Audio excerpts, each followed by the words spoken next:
কি খবর আব্দুল করিম?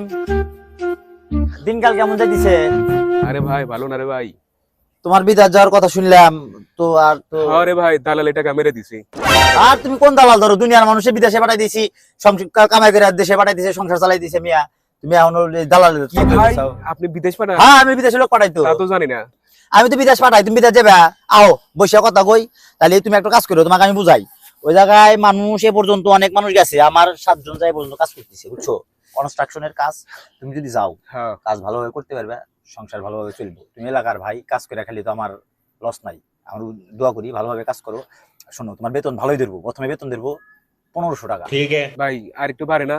বেতন বাড়বো, আস্তে আস্তে বাড়বো। যখন 3 মাস হবো তখন তোমার বেতন হবো 1000-এর উপরে 500 টাকা। ভাই আর একটু বাড়ান জানা। হ্যাঁ, তারপর আরো 3 মাস গেলে গেলে তোমার বেতন হবো 300-500 টাকার কসকসানো। ভাই এই বেতন কি সংসার চলবো? না, বেতন বাড়বে তো। তোমার যখন 9 মাস বয়স হবে চাকরির, তখন তোমার বেতন হবে 15টা 100 টাকার কসকসানো। আর কি চাও? তাহলে আমি বিদেশ যেতে রাজি আছি। হ্যাঁ, তাহলে যদি তুমি বিদেশ যাও, তাহলে চালু করে বিকাল 3টার মধ্যে আমি আসলাম।